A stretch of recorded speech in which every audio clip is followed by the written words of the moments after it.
Eso queda editado. Bueno, entonces seguimos con nuestra sesión para las pláticas para criterios y lineamientos de conservación. Esta vez vamos a hablar sobre el enfoque de derechos humanos en la conservación del patrimonio cultural, para lo que nos acompaña Isabel Villaseñor Alonso y Anaís González Esquer. Isabel Villaseñor es restauradora de la Escuela Nacional de Conservación de Lina, maestra y doctora en arqueología por la Universidad de London. Realizó una estancia postdoctoral en el Instituto de Investigaciones Antropológicas de la UNAM y un diplomado en Derechos Humanos y Democracia en Flaxo. Actualmente es subdirectora de Conservación y Restauración de la Coordinación Nacional de Conservación del Patrimonio Cultural. Y Anaís González Esquer es licenciada en Derecho por la Universidad Nacional Autónoma de México, maestra en Arte Moderno y Contemporáneo y especialista en Gestión Museográfica por Casa Lama. Se ha desempeñado como abogada postulante del bufete Ovalle Favela. Ha realizado investigaciones para diversas instituciones, destacando la curaduría para el proyecto del Museo Angangueo Casa Parque. Actualmente se encuentra realizando investigación sobre legislación en patrimonio cultural y brinda asesoría jurídica en la Coordinación Nacional de Conservación del Patrimonio Cultural de Lima. Pues bienvenidos, tienen la palabra. Hola, pues bienvenidos a todos y qué bueno que están aquí. Vamos a hablar sobre el enfoque de derechos humanos en la conservación del patrimonio cultural. Bueno, no sé si están enterados, pero en el 2011 hubo una reforma constitucional que como servidores públicos y como ciudadanos y como humanos nos afecta directamente.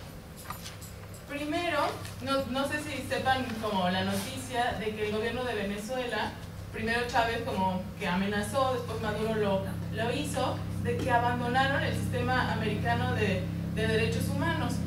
Quiero que se pongan a pensar como en las consecuencias que tiene cuando un Estado se aleja como de este contexto internacional y como de todas estas normas o prerrogativas que hemos ido adquiriendo. Vamos a ver, a tratar de entender qué son derechos humanos. Hay que entender qué son las prerrogativas que son inherentes por la naturaleza del ser humano y que le permiten su desarrollo integral.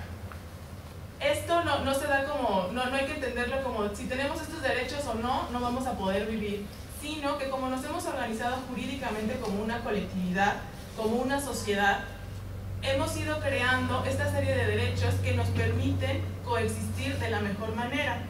Y estos derechos han sido reconocidos y garantizados por el Estado. Todos, como ciudadanos, tenemos la obligación de respetarlos, pero los servidores públicos estamos aún más obligados a cumplirlos. Proteger los derechos humanos representa para el Estado la exigencia de proveer y mantener las condiciones necesarias para que dentro de una situación de justicia, paz y libertad, las personas puedan realmente gozar de sus derechos. El bienestar común supone que el poder público tiene que hacer todo lo necesario para ir pudiendo superar toda esta situación de desigualdad, de pobreza y de discriminación. ¿Para qué nos sirve? Porque a veces pensamos que son una serie de buenos deseos que están como alejados de la vida real. Pero si nos ponemos a pensar, estos derechos nos sirven para desarrollarnos integralmente como personas. También nos sirven para tener como una especie de caparazón, escudo o esfera de autonomía que nos permite pues vivir más libremente y estar protegidos de abusos de autoridades y de servidores públicos y particulares. Por lo mismo, pues los derechos humanos son como un límite para toda la actuación de la gente que detenta, digamos, el poder o que está en el gobierno. Y esto no nada más es a nivel Estado, es decir, a nivel federal, sino a nivel de distintos órdenes de gobierno.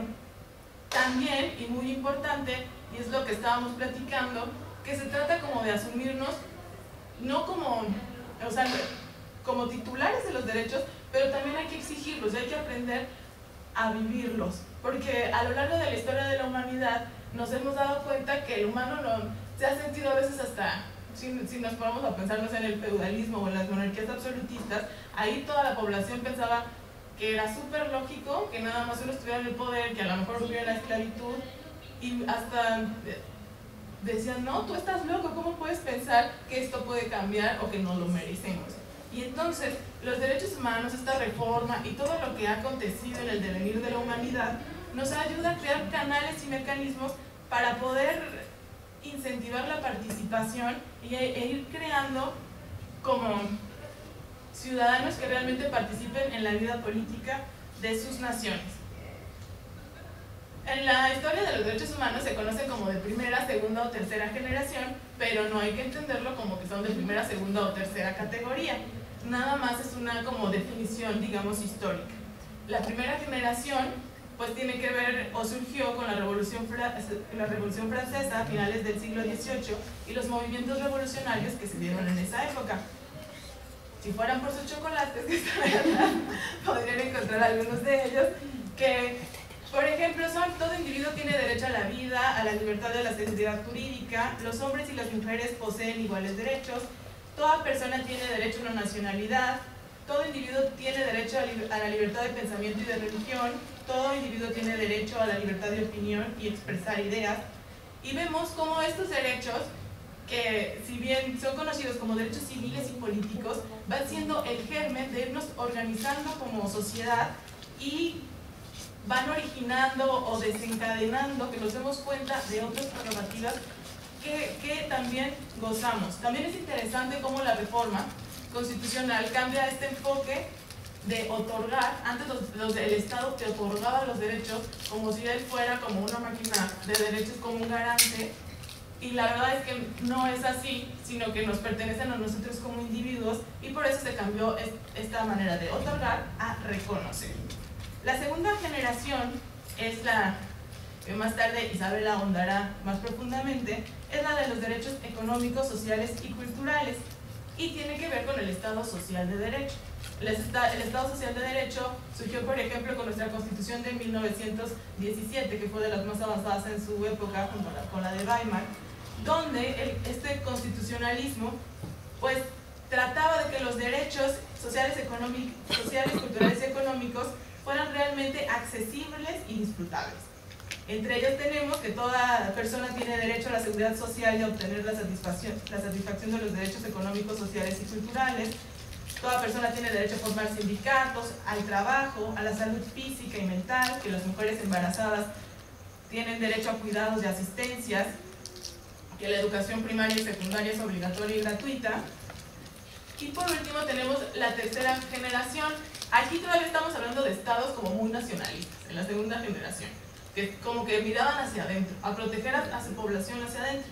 Pero la tercera generación está más enfocada a esta visión del mundo como esta coexistencia de estados, naciones, visiones, y que tienen que ponerse de acuerdo porque están interrelacionados y que al final se afectan. Entonces tenemos derechos como la autodeterminación de los pueblos, pero entendido pueblo como un elemento del Estado, no como el pueblo donde nací, porque luego no se entiende.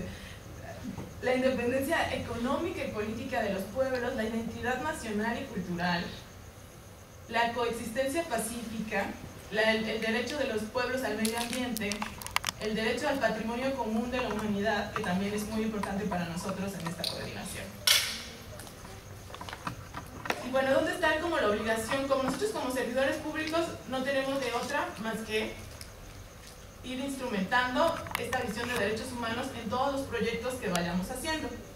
La obligación del Estado mexicano queda muy clara en el artículo 1 de la Constitución, donde dice que todas las autoridades mexicanas tienen que promover, respetar, proteger y garantizar bajo los principios de universalidad, interdependencia, indivisibilidad y progresividad.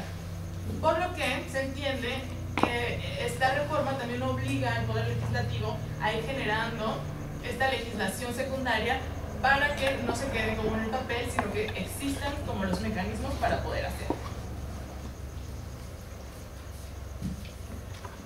¿Qué significa que el Estado mexicano está obligado a promover? Significa que hay que justo hacer esto que estamos haciendo con este tipo de conferencias, porque la gente tal vez no lo conoce y es necesario que más personas, pues que esto se vaya difundiendo para que haya un reconocimiento, respeto, garantía y defensa.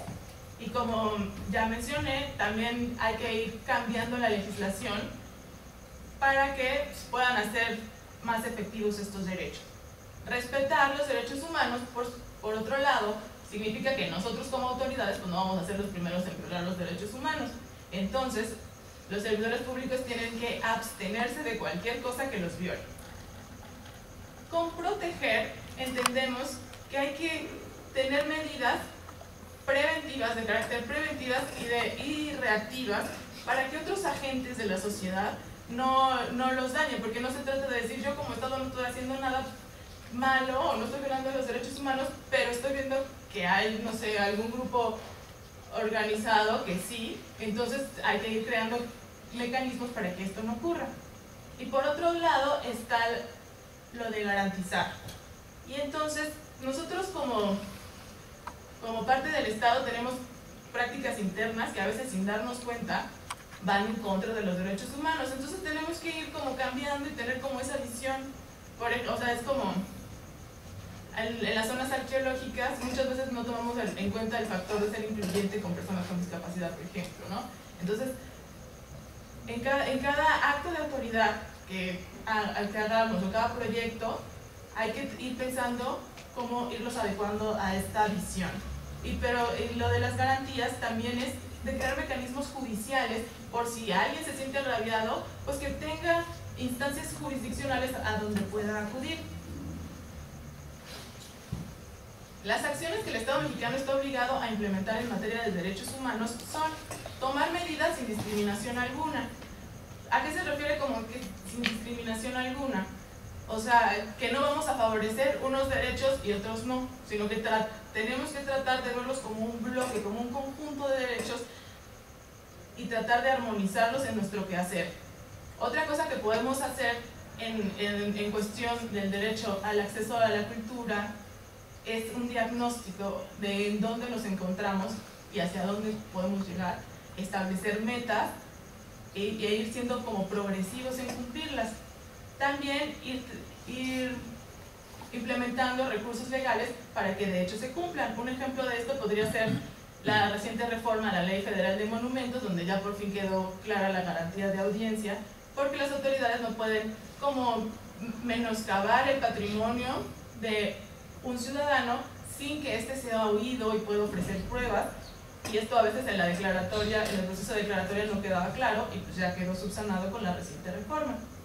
La progresividad y no regresividad, o sea, ya logramos algo, a lo mejor en esta administración, pues que en la que sigue, que no se vaya para atrás, sino que siempre vaya hacia adelante este reconocimiento de los derechos humanos.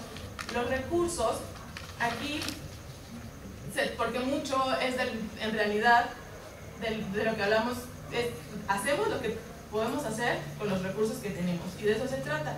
Es usar esos recursos para que estos derechos sean realmente ejercidos por los ciudadanos. Y en los periodos de crisis, como podrían ser las guerras, pues tener un estándar mínimo, porque a veces cuando hay una guerra, pues el presidente puede suspender las garantías individuales, pero debe de existir siempre un estándar mínimo. Con los principios con los que se rigen los derechos humanos son el de universalidad. Universalidad se refiere a la titularidad de los derechos, es decir, de quién son, y significa que son de todos los seres humanos por el simple hecho de serlo, pero pues no somos ciegos, sabemos que hay muchas personas que aún no acceden a ellos, entonces de lo que se trata es de ir logrando cada vez mayor cantidad de titulares de estos derechos. La integridad e indivisibilidad. Esto significa que todos los derechos humanos, si se fijan, son interdependientes, porque si no tenemos, bueno, sin derecho a la vida tal vez no hay nada, derecho a la libertad, ¿qué haríamos sin derecho a la libertad, sin poder expresarnos, a la salud? Y cada uno se va relacionando con el otro, y también son indivisibles en el sentido de que queremos tener como esta visión holística, que no son como fracciones separadas, sino que hay que entenderlos como un todo que nos permiten desarrollarnos integralmente. Pero, por ejemplo, la interdependencia nos sirve para darnos cuenta que no es que exista como una separación o categorización o jerarquía de los mismos, sino que todos deben de entenderse como en el mismo rango porque si no tienes uno, al final te menoscaba otro. El de progresividad tiene que ver con dos puntos, con la gradualidad y con el progreso. La gradualidad significa que no es que vamos a cambiar como por varita mágica todo, ¡trin!, sino que tenemos que ir como paso por paso. Y es lo que les decía, que hay que poner los metas a corto, mediano y largo plazo.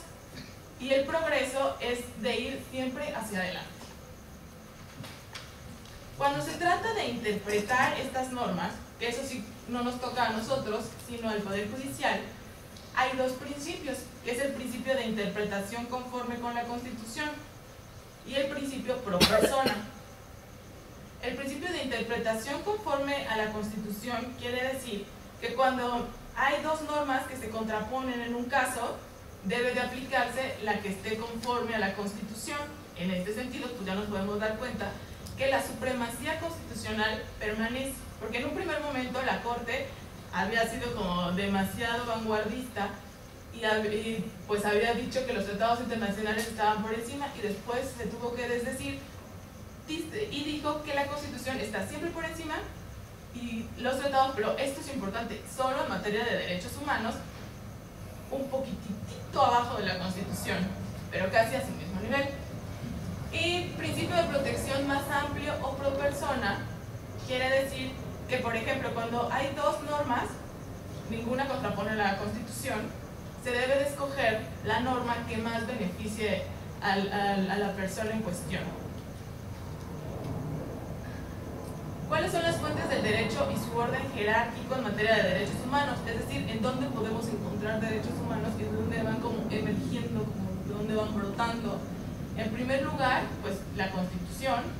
Después vienen los tratados internacionales en materia de derechos humanos, las leyes federales, las normas con rango y valor de ley, las normas reglamentarias del Poder Ejecutivo, las normas reglamentarias de los órganos constitucionales como la Suprema Corte de Justicia o el INE, la jurisprudencia del Poder Judicial de la Federación, que son los precedentes que va fijando la Corte en algún caso que es paradigmático, y los principios generales del derecho y los usos y costumbres de los pueblos indígenas.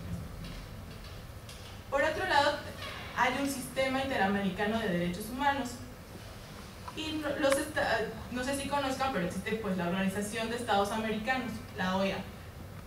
México forma parte de esa organización. La Comisión Interamericana de Derechos Humanos es el órgano principal de la OEA. Y es un órgano que es como el ojo vigilante de que en todos los estados se cumplan estos derechos, y al mismo tiempo observa y también los defiende. Y también es un órgano de consulta para los estados miembros de la OEA. Esta se creó en 1959 como una entidad autónoma de la OEA, y en 1967 se integró como uno de sus órganos principales. Tiene su sede en Washington. Está formada por 7 expertos independientes, quienes los eligen porque tienen una autoridad moral muy grande y una reconocida trayectoria en materia de derechos humanos, y no son elegidos como por el país, o sea, no están representando su país, sino que están elegidos a título individual, y duran en su encargo 4 años y tienen la posibilidad de ser reelegidos. ¿Cuáles son las funciones que puede realizar esta comisión? Pues tiene funciones políticas, que ya sabemos, son más las funciones políticas, tienen que ver como la negociación o la presión, para lo que pueden hacer observaciones o visitas en loco, que es como ir al lugar, pero no pueden autoinvitarse, sino que tienen que ser invitados por el estado en cuestión. También pueden realizar informes de alguna problemática en particular, relatorías, o también se están viendo que un estado pues está transgrediendo estos derechos, pueden solicitar medidas cautelares y provisionales y pueden emitir opiniones a petición de estados miembros y de la Corte. O sea, cuando la Corte Interamericana, que ahorita vamos a ver de qué se trata, se le atora algo, pues le puede pedir la opinión a la Comisión. Y por otro lado, también tiene como esta función judicial, que son los casos individuales por violación de los derechos humanos. Y esto nos interesa porque pues, nosotros tenemos un sistema jurídico y si nos violan los derechos, pues tenemos varias instancias a las que podemos ir acudiendo. Podemos ir, pues como vivimos en el DF, pues a los tribunales del DF, pero pues hay instancias superiores y si consideramos que nuestros derechos siguen siendo violados, pues vamos a los tribunales federales. Y si todavía no nos hacen caso, nos queda esta instancia en cuestión de derechos humanos y entonces acudimos aquí. Si la comisión considera que tenemos razón, pues ya hace un informe o trata de presionar políticamente al país para que resarza el daño causado. Aquí tenemos, ahora vamos a ver de qué se trata precisamente la Corte Interamericana de Derechos Humanos. Este es un organismo judicial autónomo y este no es que esté siempre presente ahí, sino que cuando hay algún caso se reúne. Es no permanente y tiene su sede en San José de Costa Rica. La Corte tiene dos funciones, una que es contenciosa y otra que es consultiva. Bueno, la contenciosa es cuando los asuntos que se dieron en la comisión, ya se dio una resolución, una sentencia en la comisión, dice si hubo violación de los derechos humanos, pero el Estado sigue sin cumplir con su obligación de respetarlos, pues entonces esta es como la última de últimas instancias que hay, que van a la Corte y entonces ya emite una sentencia, que el tipo de sentencias que puede hacer son sobre el fondo, sobre el cumplimiento de la sentencia, sobre la reparación del daño, sobre excepciones preliminares y así como el cumplimiento, sobre el cumplimiento de las mismas. Y por otro lado también tiene la función consultiva cuando un Estado a lo mejor tiene, por ejemplo, duda de si está aplicando o no bien los derechos humanos o a lo mejor si su legislación es acorde o no a la Convención Americana de Derechos Humanos, pues puede acudir a la Corte Interamericana para disipar esa controversia. Ahora vamos a ver qué son los DESCA. ¿Cuál es la palabra? Isabel. ¿Es este? Bueno, después de este informado preámbulo, donde Anaís nos explicó qué son los derechos humanos, cómo se pueden exigir, cuáles son los sistemas de protección, como es el sistema regional interamericano, vamos a ver qué son los DESCA, que son los que pues, más nos atañen a nosotros. Los DESCA son los derechos económicos, sociales, culturales y ambientales, y como decía Anaís, son como conocidos como de segunda generación, pero no por ello menos importantes que los civiles y políticos, sino simplemente es como por el orden cronológico o histórico en el que fueron apareciendo. Entonces, bueno, los DESCA forman parte de los derechos humanos y son interdependientes. Como decía Anaís, no se puede gozar de un derecho si antes una serie de derechos no están satisfechos, ¿no? Entonces siempre se considera que los derechos humanos son interdependientes. Los DESCA son derechos que están relacionados muy particularmente con el desarrollo de los individuos y los pueblos, como es el derecho a la salud, la educación, el bienestar económico, la cultura, etc. Y por lo tanto son derechos que son muy difíciles de exigir, ¿no? Porque no es como el derecho a la vida, ¿no? Que alguien está vivo o está muerto y se puede reclamar, ¿no? Y buscar un asesino, etcétera, etcétera. Pero el derecho a la salud, el derecho a la educación, hay grados, ¿no? Y hay formas en las que un Estado puede cumplir, digamos, parcialmente. Entonces no existen como los mecanismos de exigibilidad para reclamarlos, ¿no? No son tan fácilmente exigibles. Entonces, sí, bueno. Vamos a ver un poquito como el orden en el que fueron reconocidos los distintos derechos culturales. Y aparecieron por primera vez pues, en la Declaración Universal de los Derechos Humanos en 1948, que aunque no es un instrumento internacional vinculante, como sí pueden ser, por ejemplo, los pactos internacionales o todos los tratados que México ratifica en materia de derechos humanos, pero la Declaración Universal de los Derechos Humanos es así como la fuente principal de donde se derivan todos los tratados posteriores. Entonces realmente es muy importante. Y en 1948 es donde se empezaron a reconocer como los primeros derechos culturales, ¿no? Entonces, bueno, 1948 con la Declaración Universal de los Derechos Humanos. En 1966 se firman dos pactos.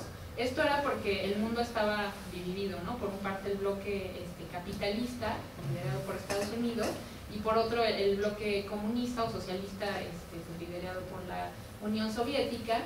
Entonces, eso hizo que como que se polarizaran los derechos, ¿no? Por una parte se tuvo que adoptar el Pacto de Derechos Civiles y Políticos, y por otra parte el Pacto de Derechos Económicos, Sociales y Culturales, que aunque como nosotros hemos dicho y así se maneja, siempre son interdependientes, pero en ese momento histórico se tuvieron que aceptar dos pactos distintos con la idea de que por lo menos algunos países firmaran unos y algunos otros países firmaran otro, ¿no? Porque no había manera como de conciliarlos. Entonces, bueno, en 1966 se firmó el pacto, se adoptó el Pacto Internacional de los Derechos Económicos, Sociales y Culturales, donde se reconocieron algunos derechos culturales.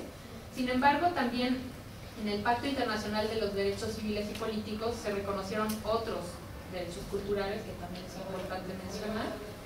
En 1989 se adopta un convenio, que es el Convenio 169 de la Organización Internacional del Trabajo, que aunque esta organización no es un organismo de derechos humanos, este convenio sí es así trascendental para el reconocimiento de los derechos de los pueblos indígenas. Ahorita lo vamos a ver.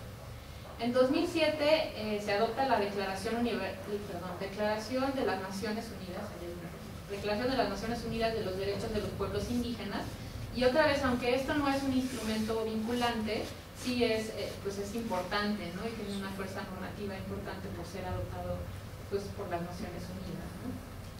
Y en cuanto a derecho interno mexicano, en el 2009 se modificó el artículo 4 constitucional, en donde se habla del derecho al acceso a la cultura, que ahorita vamos a ver. Entonces, bueno, en 1948, como les dije, se adopta la Declaración Universal de los Derechos Humanos, y aquí se reconoce el acceso y participación en la vida cultural. Y este derecho, pues, es fundamental para nosotros en el ejercicio de la conservación, porque implica que tenemos que respetar y promover, como servidores públicos, el acceso de la gente y la participación de la gente y de las comunidades y de los pueblos indígenas en la vida cultural. ¿Cómo se interpreta esto? Pues es complicado, pero bueno, es un derecho muy reconocido. Y por otra parte, también en el 48 se reconoció la protección de la autoría en la producción científica, artística o literaria, y los intereses materiales que de ello pudiera derivarse. Y bueno, en 1966, como les dije, se adoptaron los dos pactos. Por una parte, el Pacto Internacional de los Derechos Económicos, Sociales y Culturales, y aquí se reconoce, bueno, más bien se enfatiza la importancia de la conservación, el desarrollo y la difusión de la ciencia y la cultura como los mecanismos necesarios para alcanzar los derechos económicos, sociales y culturales, ¿no? Y esto es importante porque este pacto hace énfasis no solo en el reconocimiento de derechos de manera así, abstracta, sino en enfatizar que hay una serie de prerequisitos o precondiciones que se deben de cumplir para poder gozar de estos derechos, ¿no? Y pues ahí es interesante que se menciona a la conservación. Obviamente se menciona como la conservación de la cultura, pero pues tiene implicaciones, ¿no? Lo podemos interpretar como también la conservación del patrimonio cultural. Y también en el 66 se reconoce el derecho en lo que respecta a la libertad para la actividad creadora. En el 66, les digo, se adopta también el Pacto Internacional de los Derechos Civiles y Políticos, y aquí se reconoce un derecho que es también muy importante con respecto a las minorías étnicas, que es el derecho a tener su propia vida cultural, distinta de la cultura nacional dominante, y gozar del derecho a profesar pues, una determinada religión y practicar un idioma en particular, ¿no? Que pues ahora nos suena como muy obvio, ¿no? Pero no había sido reconocido como tal. El convenio 169, que fue adoptado en 1989 y un año después lo ratificó México, es de la Organización Internacional del Trabajo y es sobre pueblos indígenas y tribales en países independientes. Y este convenio también ha sido fundamental y hay en realidad muchos casos que han utilizado este convenio para resolver conflictos, sobre todo con pueblos indígenas, y también es importante que nosotros los conozcamos, ¿no? Porque sí hay antecedentes judiciales que nos pueden en algún momento dado ser de nuestro interés. Aquí se reconoce, bueno, se hace un énfasis en que debe haber un respeto hacia la cultura de los pueblos indígenas y las minorías étnicas. Hay un reconocimiento del derecho a la identidad cultural y sobre todo el derecho a la consulta previa e informada de los pueblos indígenas en los proyectos de desarrollo o en cualquier proyecto que pueda impactar en la vida cultural de las comunidades indígenas. Y este tercer derecho es el que ha sido como más utilizado para sentar precedentes. En el sistema interamericano hay como muchos casos en donde hay sentencias condenatorias hacia estados en donde toman este derecho, ¿no? ¿Y qué significa? Pues que en cualquier proyecto pues, de desarrollo, en cualquier proyecto de conservación, por poner un ejemplo, si ese proyecto afecta directamente los intereses o la práctica, la vida cultural de un pueblo o una comunidad indígena, siempre tenemos que tener digamos, la consulta previa e informada de esas comunidades, ¿no? Bueno.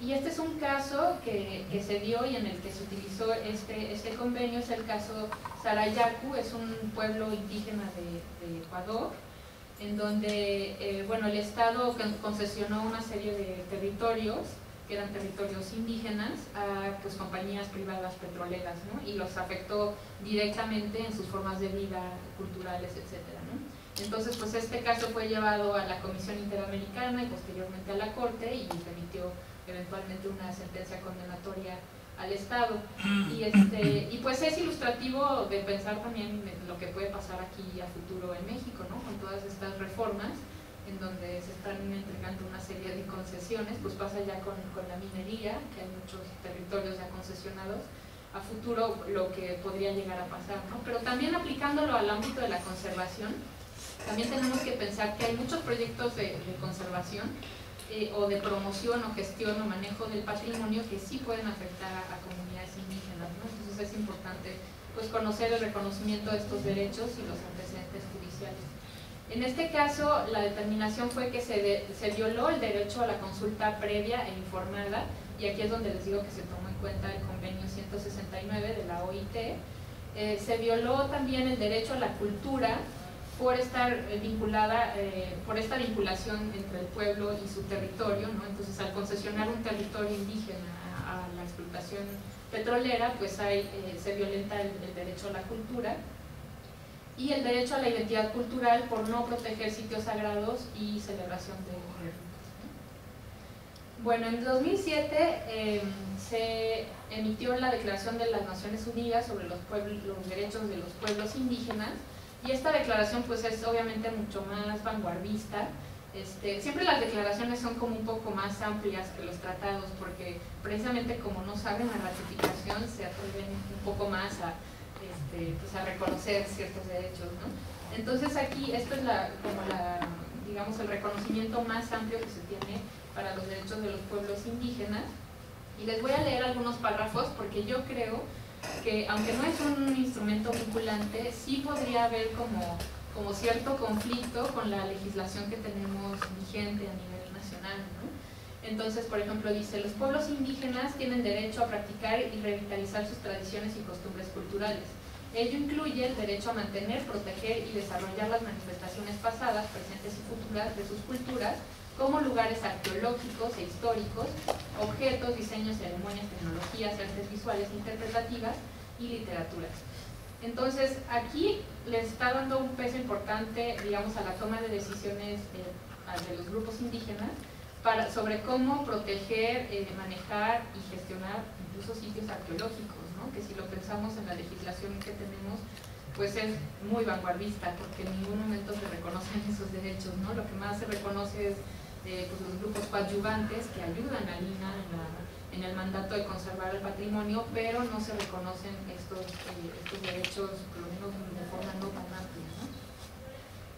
Y los pueblos indígenas tienen derecho a mantener y proteger sus lugares religiosos y culturales y a acceder a ellos privadamente, a utilizar y controlar sus objetos de culto y a obtener la repatriación de sus restos humanos. Esto obviamente teniendo antecedentes en Estados Unidos y Canadá con ciertas comunidades indígenas, ¿no? Y bueno, en el 2009 también se modificó el artículo 4 constitucional aquí en México y se modificó para incluir, digamos, el famoso derecho de acceso a la cultura, en donde dice que toda persona tiene derecho al acceso a la cultura y al disfrute de los bienes y servicios que presta el Estado en la materia, así como al ejercicio de sus derechos culturales.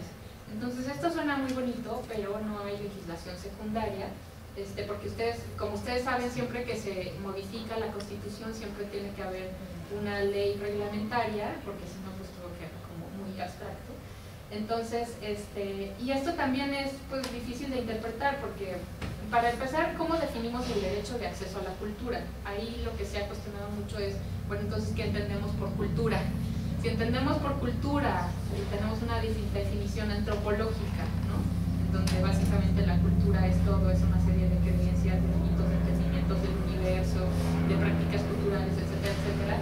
Pues el Estado no es garante de poner, de dar el acceso a la cultura, porque todos somos creadores de cultura y portadores de cultura, entonces esto es como un sinsentido. Entonces lo que se ha dicho es que lo que más tiene sentido es garantizar el disfrute de los bienes y servicios que presta el Estado en materia de derechos culturales. Eso sí es como más fácil de reglamentar, ¿no? Pero les digo, todavía falta la legislación secundaria. Entonces, bueno, haciendo un resumen, cronológicamente se reconoció, les digo, el derecho al acceso y participación en la vida cultural en el año 48, el derecho a la protección de intereses morales y materiales de producciones artísticas y literarias, el derecho a la identidad cultural, los derechos de los pueblos indígenas, sobre todo el derecho a la consulta previa e informada, y últimamente el derecho al control, acceso y protección del patrimonio cultural, sobre todo de los pueblos indígenas, ¿no? Entonces, bueno, algunos aspectos problemáticos, esta es como mi lectura propia, cómo la aterrizo como al ámbito de la conservación, es, por ejemplo, el derecho a la consulta previa e informada. Obviamente siempre hay conflictos intra e intercomunitarios, ¿no? Entonces, ¿quiénes son los representantes? Y ustedes seguramente en el área de comunidades pues tienen que saber mucho eso, ¿no? Tampoco las comunidades son un bloque monolítico y todos están necesariamente de acuerdo, ¿no? O sea, la realidad es mucho más compleja, ¿no? Entonces, ¿cómo se consulta? ¿Quiénes son los representantes? Todo eso tiene una dimensión como muy compleja que es importante entenderla.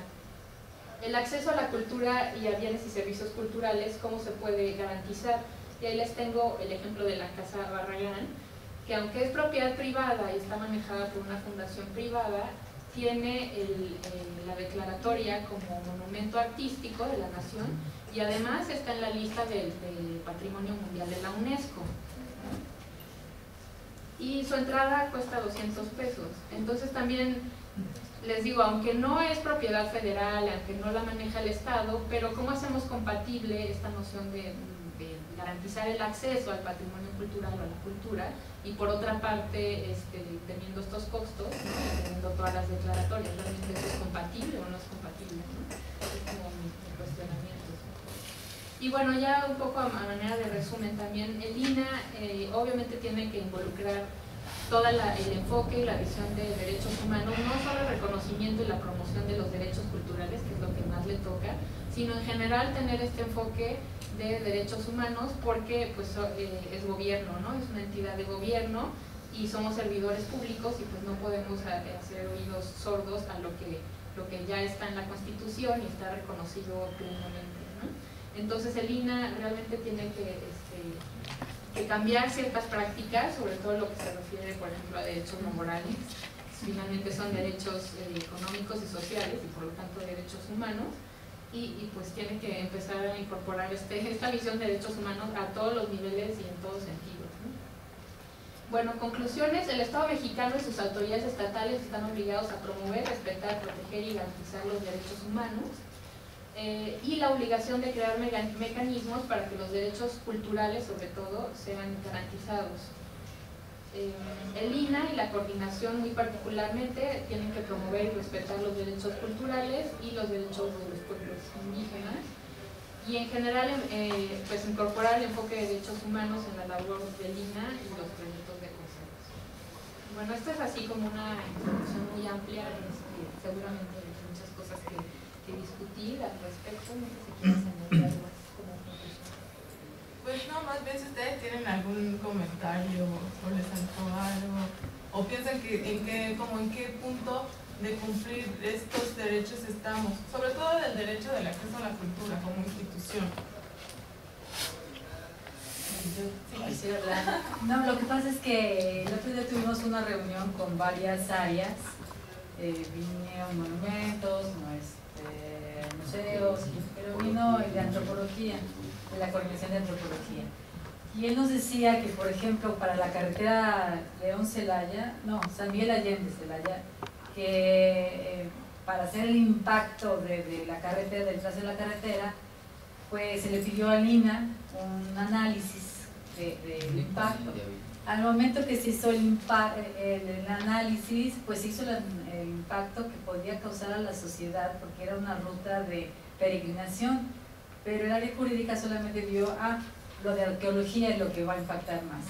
Y resultó demandado el INAH por no tener esa visión social de hacer un diagnóstico integral, ¿no? Integrando a la sociedad de cuál era el impacto que iba a hacer, como tú dices, lo cultural, no solamente lo arqueológico, sino que la parte cultural no se contempló en el diagnóstico, ¿no?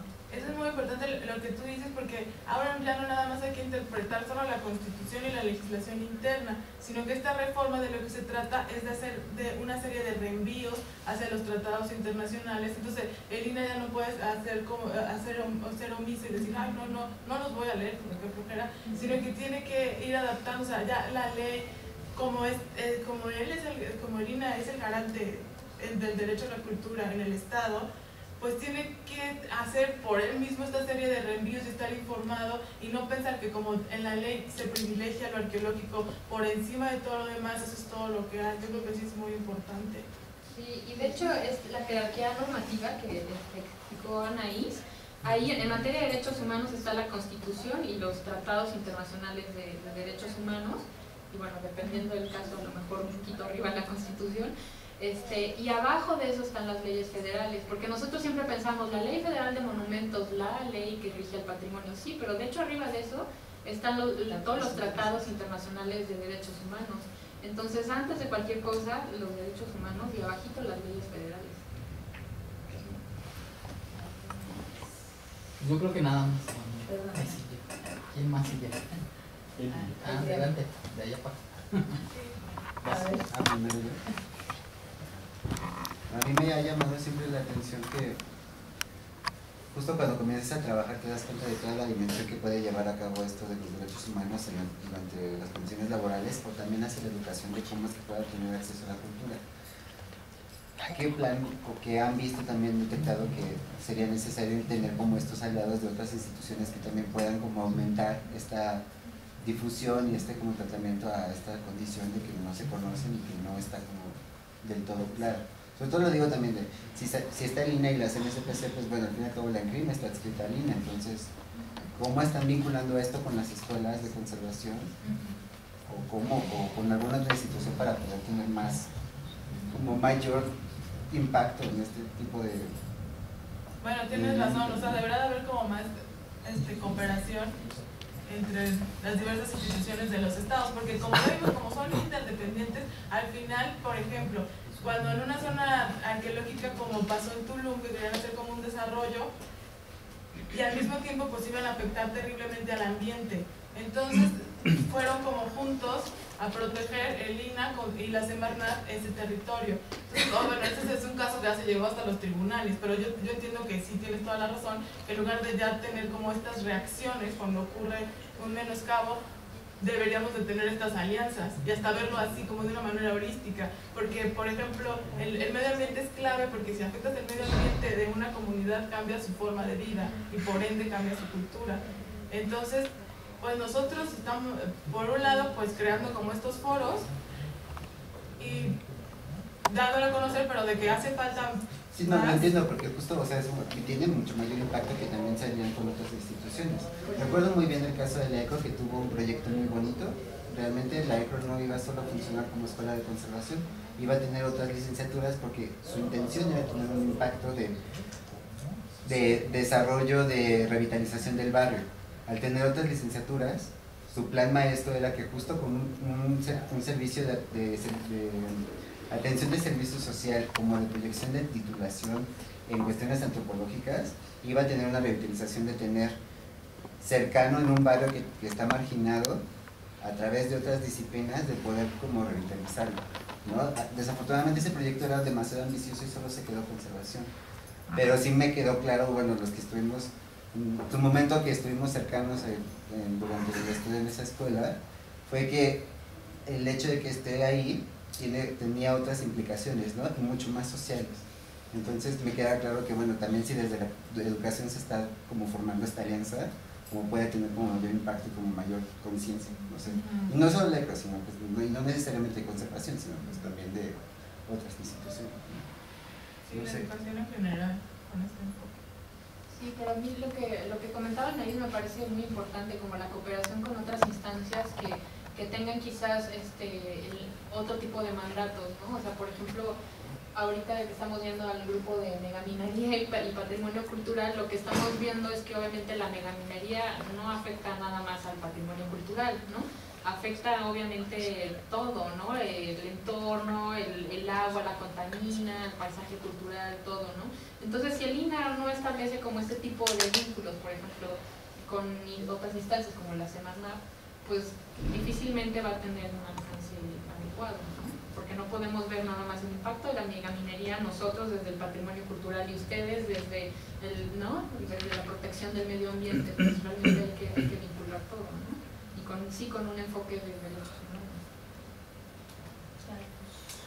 humanos. Hijo, sí, son varias cosas. Esto que dijiste es muy importante, que el tema de derechos humanos en comunidades, en la diversidad cultural es fundamental, porque, y ustedes corríjanme, yo me atrevo a decir que hoy en día el Estado mexicano tiene ciertas, yo sé que se está actualizando y la historia de los derechos humanos en México pues es corta, pero me parece que el Estado mexicano sí tiene muchos huecos, porque si hablamos de las minerías, si hablamos del no respeto a los paisajes bioculturales, a estas manifestaciones, cosmovisiones, constantemente hay una violación de derechos a esas comunidades, a esos sitios, ¿no? Me hace pensar que hoy la salud social precisamente tiene que ver, está muy ligada a la falta de derechos humanos, ¿no? Yo que estoy constantemente con sociedades distintas, pues te das cuenta que la cobertura en esta materia es casi nula en unas comunidades, ¿no? El desconocimiento de derechos que ellos tienen es muy difícil encontrarlos, ¿no? Ustedes, bueno, yo puedo decir que el Estado mexicano, entonces, hay una cierta, ya muchos lo saben, pero ¿ustedes qué creen que la democracia en nuestro país, en ese sentido, está muy débil, ¿no? Si estamos hablando de democracia vinculada con derechos humanos o el acceso a este tipo de derechos, pues ahí hay una fuerte crítica al Estado, ¿no? Entonces, son muchísimas cosas, porque desde ahí se desprende el no reconocimiento a la pluralidad, a toda esta cuestión de, no sé, de manifestaciones humanas, ¿no? Entonces, eso de principio. Sí, es mucho el desconocimiento, porque justo como decía Isabel en su ponencia, las comunidades indígenas son de las pocas como personas jurídicas que sí tienen como recursos para, bueno, que sí es un camino largo y tortuoso, pero que sí pueden acudir a instancias jurisdiccionales para obtener una sentencia favorable, que por ejemplo para otras cosas, como también decía ella, como no queda tan claro cómo acceder. Y por otro lado, pues sí, como que se contraponen tal vez los derechos, porque también las naciones o los pueblos tienen derecho al desarrollo, ¿no? Pero como crear políticas públicas que sean como más integrales y no aplastantes con estas comunidades a las que haces referencia. Perdón, pero por ejemplo, sí, es que hablando de todo es medio ambiguo si hablamos de desarrollo. Ellos tienen un desarrollo histórico que ha sido hecho a un lado, ¿no? Entonces yo creo que hay que pensar un poco en ligar también las políticas culturales, y no sé hoy ustedes cómo sepan actualmente cómo está la discusión política, porque este es un asunto político de derechos, cómo esté hoy en día, porque me parece que aún así para dictar políticas culturales sigue estando limitada o corta para garantizar este tipo de derechos a otras sociedades, ¿no? No sé hoy cómo esté la discusión, pero la discusión política es central en la gestión de este tipo de derechos, ¿no? Lo que pasa es que yo creo que hay como varias cosas, ¿no? Por un lado, yo creo que lo que es un muy buen primer paso es el reconocimiento de derechos. Ya esta reforma constitucional en materia de derechos humanos es un gran avance y que tampoco podemos despreciar, ¿no? De ahí a que se respeten todos los derechos, pues ya hay una gran distancia, ¿no? Porque pues sí, sobre todo las comunidades, los pueblos indígenas, pues han estado en relación de asimetría con el Estado, y también, o sea, tampoco podemos negarlo, ¿no? Pero ya el reconocimiento de los derechos humanos, la reforma del 2011, pues ya es creo que es un paso importante, ¿no? Que vamos encaminados hacia ahí. Y han habido muchas sentencias condenatorias por parte de la Corte, y yo creo que van a seguir habiendo en materia de derechos humanos, pero pues bueno, ¿no? Una cosa es el reconocimiento de derechos y otra cosa es la instrumentación de políticas públicas, y otra cosa ya también es la garantía de los derechos. Pero pues sí, falta mucho por hacer. Y también lo que falta es que la sociedad se organice porque podemos decir que tenemos los derechos pero no los ejercemos. Por ejemplo, en el grupo que cuenta Isabel, al que vamos de megaminería, hay un personaje que para el Estado es un agitador profesional. Entonces, se dedica justamente a eso, como a defender a estas comunidades, porque es un trabajo, sí, jurídico, porque tiene que tener abogados que vayan llevando el caso y que se vayan involucrando. Eso lleva tiempo, recursos, pero pues si queremos como que sea como más comunitario nuestro devenir como personas de una sociedad, pues tenemos que involucrarnos, no esperar a que todo nos vaya cayendo del cielo y a ejercerlos.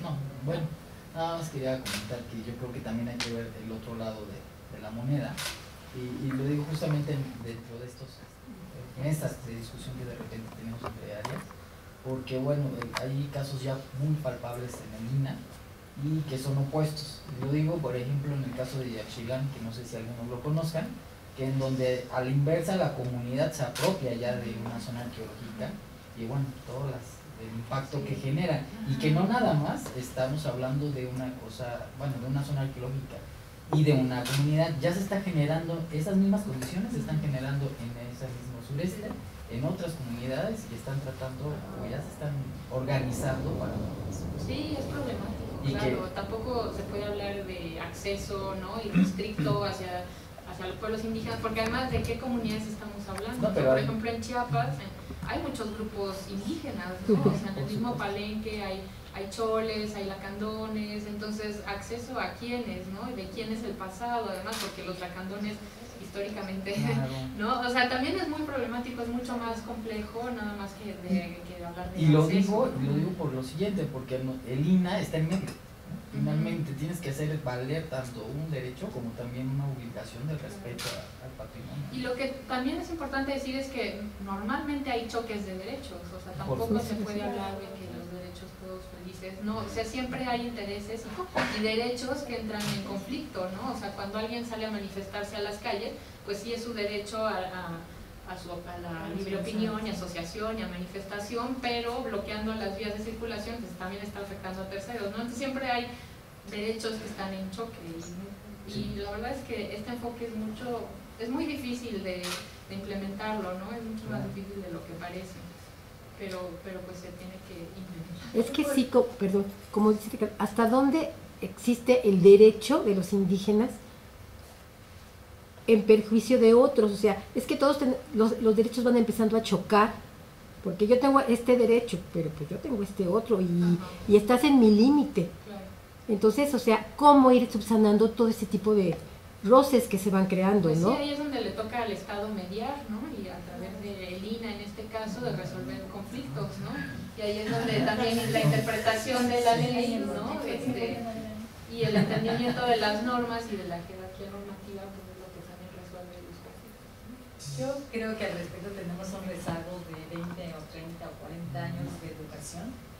Creo que es algo que no ha cuidado el Estado y no ha cuidado, ahora sí que el Instituto como parte del Estado, de educar, de integrar. A mí me encanta cuando los arqueólogos les preguntas, oye, es que las comunidades, yo sí los integro, son los peones, son los cocineros, o sea, wow, sí, pero se acaba la temporada, se acaba el trabajo para los de la comunidad, ¿no? ¿Y qué hacen? La invaden, o venden, o saquean, porque no hay esa parte de realmente incorporarlos como que eres tuyo y vas a tener un beneficio, pero no te acabes la zona. O sea, por ejemplo, se quejan en la estado de Chiapas, es que no hacen nada por la zona, pero la tienen tomada, pero quieren que el INA siga manteniéndola, ¿no? Entonces, el INA tiene la responsabilidad de seguirla manteniendo, porque no que la abandone, o sea, eso es una responsabilidad que tiene. Entonces, yo creo que sí es un problema que no se ha visto esa educación, esa incorporación, esa apropiación, esa valoración hacia el indígena por parte de lo arqueológico. Quizás con la parte, yo es lo que comentaba el otro día que dábamos una plática, que me decían, es que tú pones muchas muestras de lo religioso y eso es lo fácil, porque eso lo tienen valorado las comunidades, lo tienen en uso. Yo ya no es tan difícil hacerles ver lo importante que es ese patrimonio y las medidas de cuidado que tienen que seguir. Lo arqueológico no, porque no hubo esa idea de que eso arqueológico es el pasado de esas comunidades, porque no es cierto. No es parte de los lacandones, no es parte de la historia de ellos, porque no son sus antepasados realmente quienes construyeron eso, pero es mi selva y está en mi selva, ¿no? Entonces yo sí siento que ha sido un problema de educación, de incorporación, de hacerlos ver que es parte de ellos, pero ahora queremos hacerlo y no es fácil. Y otra cosa que quería también traer aquí a la mesa es el famoso bien común. Las nuevas leyes van a poder hacer lo que es ¿cómo le llaman esto de expropiar? Bueno, no expropiar, sino ni siquiera lo van a expropiar, pero van a usar terrenos por el bien común para extraer petróleo o lo que se necesite. Haya zonas arqueológicas, haya comunidades o no. Y déjate bien como bien superior de la nación. Pero por eso, en la ley sí, bueno, no es el bien común, sino para el bien de toda la nación, ¿no? Pero para el bien común de ¿quién determina cuál es el exacto? ¿Quién lo determina? Que eso está, yo por lo que están diciendo ustedes que está por arriba la ley o sea, estas leyes que están saliendo actualmente, están todos esos acuerdos internacionales de que lo cultural, la propiedad de las tradiciones indígenas, están por encima de todas estas leyes que están dictando. Pero se tendrían que ir a instancias internacionales. Exacto, ¿no? Eso es lo que yo iba a preguntar. Esas leyes que salieron ahora de la energética y eso, ¿son parte de la Constitución? ¿Quedan por encima de eso? Ya no lo entiendo. No son leyes reglamentarias. O sea, esas son leyes, no son modificaciones a la Constitución. Ah, ok. ¿No? Entonces sí quedan por debajo de... Sí, claro, pues así no están los derechos humanos. Entonces sí pero pueden para irse eso, a un... obviamente se tiene que ir a una instancia internacional. o bueno, primero interna, ¿no? Las MNH, si no se resuelve aquí, sí ya se presenta en casos supranacionales, ¿no? Pero sí, obviamente a veces son casos de años, ¿no? Y de que ya está todo perdido, ¿no? Para reparar el daño Sí. es imposible. Psicológicos. Sí, me imagino. Pero lo que sí se puede hacer imperforable. al momento es las famosas controversias constitucionales, ¿no? Que muchas veces no se hacen, se dejan pasar, ¿no? Pero claro que se puede anular o abrogar, ¿se dice?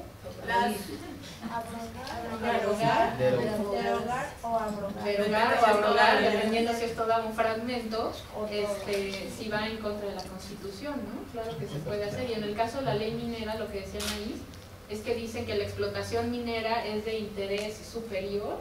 Es como el de interés superior de la nación. Cosa que va en muchos sentidos en contra de la Constitución.